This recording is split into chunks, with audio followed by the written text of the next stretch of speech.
Welcome back to Interview At, where we teach you how to use the Amazon leadership principles to get your dream job, any company, any role, doesn't matter. Leadership principles are going to help you focus your stories, focus your content, and show up better than any other candidate.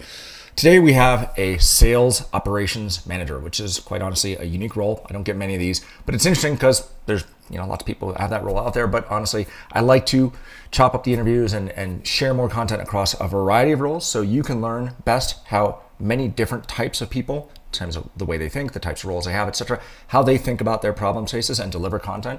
And I like to showcase the good and, quite frankly, sometimes the really terrible. In this case, this is actually not. It's actually a good interview, but there's definitely some bumps along the way that we're going to learn from together.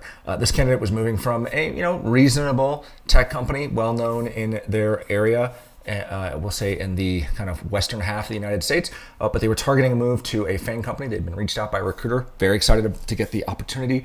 They cleared their phone screen and then they were in full panic mode for their interview. And so they reached out to Interview At. By the way, if you want your free interview, you can sign up for a free mock interview at interviewyat.com. Okay, so today's candidate, like I said, is targeting a sales operations manager role, moving to a FANG company. The leadership principle that we're focusing on is delivers results. And the question that was asked was to talk about a time where they had considerably exceeded expectations. We're going to work through that and provide some feedback along the way. We talked initially about failure, right, where you miss the mark. But in this one, I want to talk about a situation where you way over exceeded your expectations. What was the situation and what did you achieve? This is one of the very interesting and I think an example that I would like to highlight, which I'm really proud of, actually, Brandon, and it's in continuation with the SaaS launch that we had in 2021. So as I said, the project had the highest visibility, both from leadership team and the investors or the board of directors as well. And my responsibility was to manage the overall data quality of the project. I was working side by side with the CFO of the company who had this vision of converting from DaaS to SaaS. And the project involved basically going back in history, 10 years back, reviewing 2,000 plus contracts that we had with various customers for all these three verticals, and asking myself questions such as who was the customer, what did we offer, whether the product that was offered was a recurring revenue product or one-time revenue product. So categorize those broadly so that we would come up with the opening ARR balance for 2021. So as we open the door for business in 2021 as a SaaS company, we know where or at what number we are starting. And then, basically that number will influence the targets for the sales owners, what should be the growth that companies should be achieving in this year, and, the critical decisions around that as well. So I'm going to jump in here. There's a lot to like here. This is definitely when you think about kind of levels of people that come through Interview At, we get, kind of early career, kind of 3 to 5 years out of school, mid-career, and then, executive level. And this is more of kind of a late early career, kind of early mid-career in terms of leveling inside of an organization. So what's interesting about this answer is the scope. Laid out up front, hey, had high visibility, was working with the CFO, visibility into the board. We're transitioning the company from selling products to being a SaaS provider, which means we have to rethink how we do our revenue recognition, all of our contracts. Huge project. High visibility, lots of potential outcomes. That's great. It took a little while to get there, could be tightened up in the storytelling, right? There's a little lack of executive communication, styling here. That's totally fine. The level of the role this person was going for is actually not that high in their target organization. So it's not like the expectations are super high, but they did a really great job of laying out what is frankly could be a really messy, thorny, horrifically complicated problem, and demonstrating what the possibility for outcomes and results and their role in that was. I was handling this project single-handedly when it comes to the data quality side.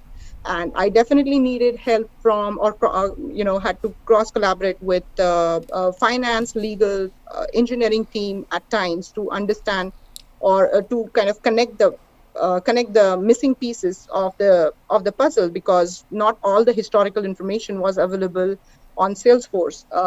So I think that particular project went on for 8 to 10 months, requiring me to put in 14 to 16 hours of my workday. So it challenged me both mentally and physically.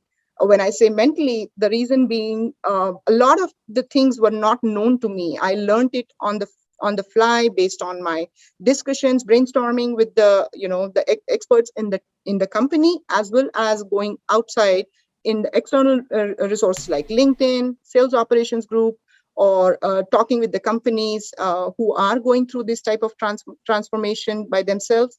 So that gathering that knowledge and translating that to map to requirement was one of the key challenges at that point in time. And physically, because yes, I was doing this along with the daytime job that I was supposed to do of managing this, working with the sales team, and regular managing processes, technology stack, and all the other operations that I do.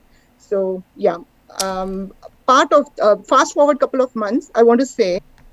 Okay, before they jump forward a couple of months, a key outcome for you as the interviewer is to, as we talk about all the time, is to identify the leadership principle that has been asked, and considerably exceeding expectations is about delivers results. Clear as day, delivers results.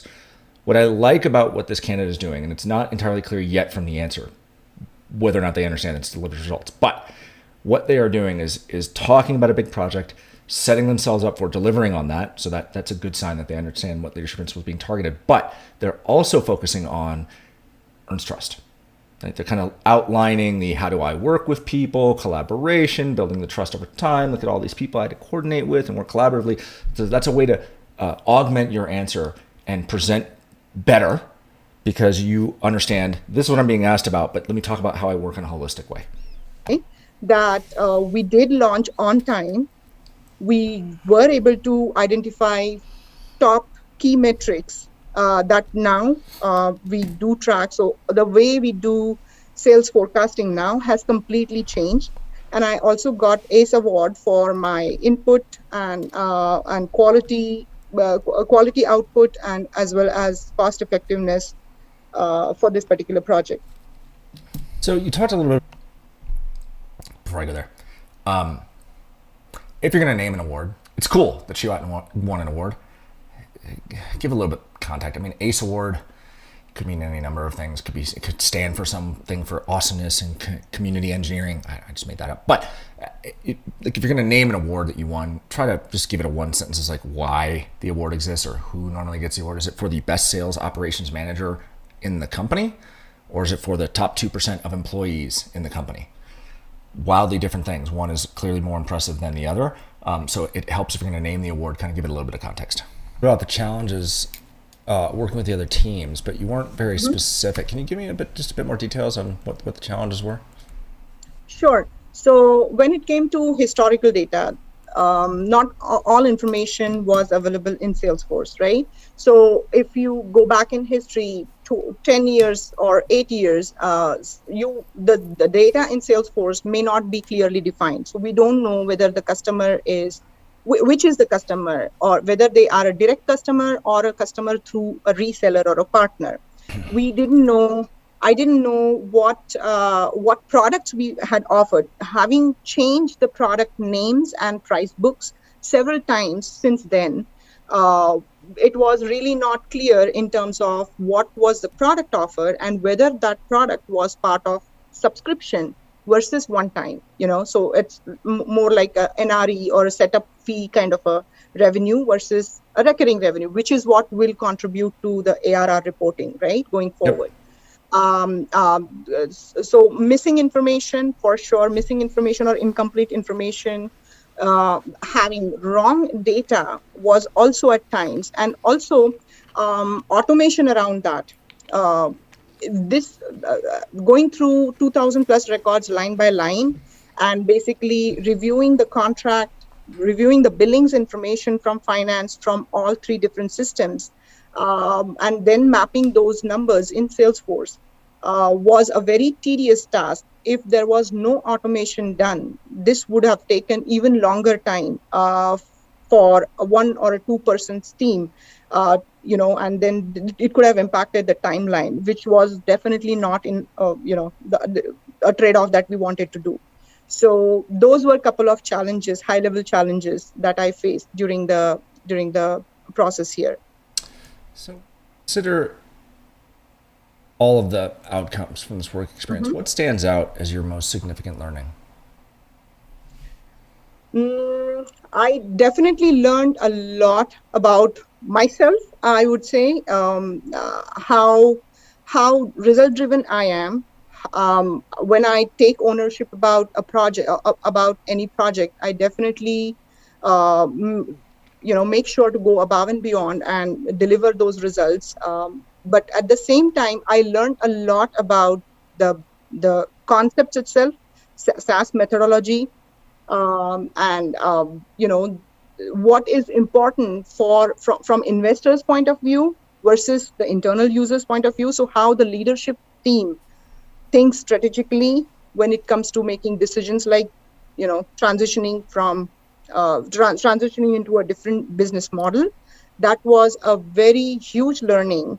And also in this, I also learned about my I think people management skills when it comes to interpersonal communication, cross collaboration. I think it basically challenged me a lot in terms of interacting with multiple people, getting the information from them on time with quality feedback, and so all that was definitely part of a big learning for me throughout the process.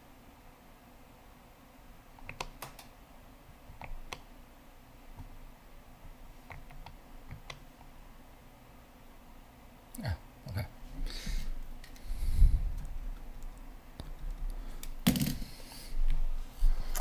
Okay, normally this is the part where I would read the assessment that was right in the room, but I kind of want to touch on a few things before I read the assessment for specifically Delivers Results, which is the last question I asked. Why did I ask that question? What learning did she get? When you're in an interview, you want to effectively structure your content that you're delivering, your stories that people talk about, so that you're taking the interviewer on a journey with you to understand what were the situation and task, right? What were the obstacles in your way? What kinds of things were you facing? What was the overall objective? What was the customer problem, right? And then moving them through to what did you as the individual do, or you with your team or leading a team, etc. And then what were the results? The learning piece is then, hey, cool story. How are you going to apply that here? Right, that's the hidden question there, which is a little bit unfair because it's my hidden question. I understand that not every interviewer thinks this way, but it's something for you to take away, which is how can I add to my answer that's going to make it look like I've been thoughtful about this interview that I'm going through, which is to say, hey, I learned a ton from this experience, which I know would be immediately applicable to this role that I'm interviewing for. That's one little piece. Now let's kind of back up and talk about the overall structure. What isn't clear is what the outcome really was.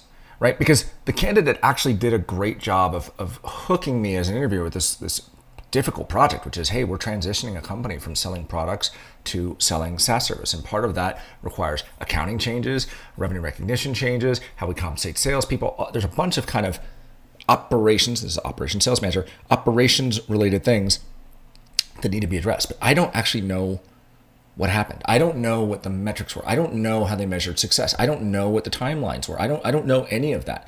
So as an interviewer, I'm left wondering, like, did they deliver? It sounds like they did, but was it a disaster? Was it ahead of schedule? They said they worked a lot. They learned a lot about themselves and how they collaborate with other people. But I don't, as an interviewer, didn't walk away from that saying, okay, that's awesome. Because what the candidate could have done, we had 3 months. The board had set a mandate because we realized, and I'm making all of this up, the board had made a decision towards the end of the fiscal year that they wanted to convert from selling products to SaaS-based revenue recognition, because for the purposes of being a public or soon-to-be public company, we needed to change our accounting methodologies. Now, as a sales operation manager who's working with the CFO, a good one would have picked this up in conversations, hopefully through intellectual curiosity or just listening to the conversations, would have picked this kind of information up from the CFO, just in understanding what they're doing, right? Instead of just kind of mindlessly doing, they would have asked, well, why are we doing this? And how do I understand what I'm doing? And just kind of working across all these different teams, you would have picked up some of this content. So we had 3 months as a timeline, had board level visibility, and the amount of resources that we were willing to throw at this was, I as an individual contributor who was managing a virtual team of, and again, here's where metrics and data helps, 10 different divisions within our organization encompassing 15 different people. Part of that as a process was we had to set up weekly check-ins to ensure that we were always ahead. So this is me now as a candidate setting the expectation that I have a framework for successful execution over time versus just talking through an answer and not actually just, well, we got to the end. But how did you get to the end? And was it successful? Yeah. So we have weekly check-in meetings where everyone was responsible for delivering their content and making sure that we were checking off all of the kind of big rock items, things like contracts, reviewing old contracts to make sure we understood what we sold, how we sold it, and how the customers were being billed. Working with our sales teams to understand who are the customers that were most likely to be, I'm going to use the wrong word here, offended from moving from one-time purchases to system.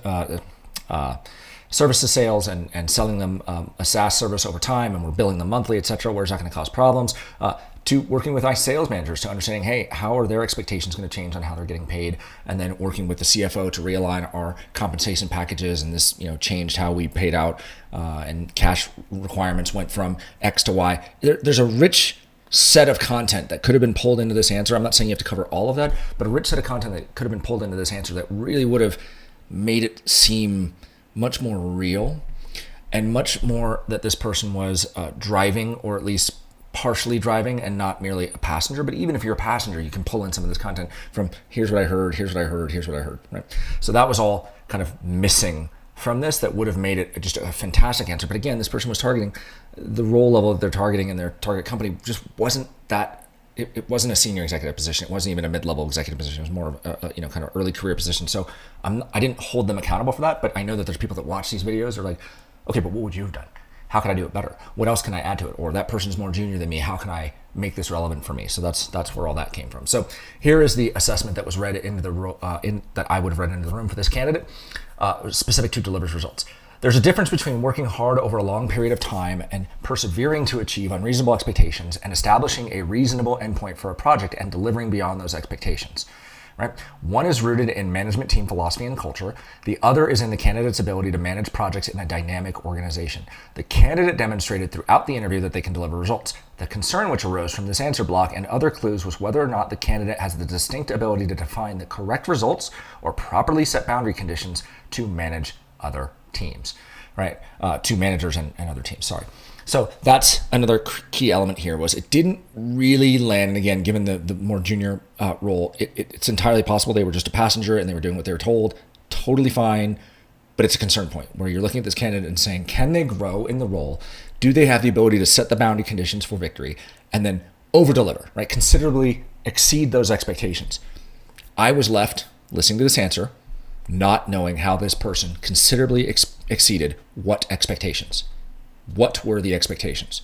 Never got established up front, other than just deliver this thing, right? And in some time frame, which was not specifically stated. So there you go. Walk through the answer. 1845.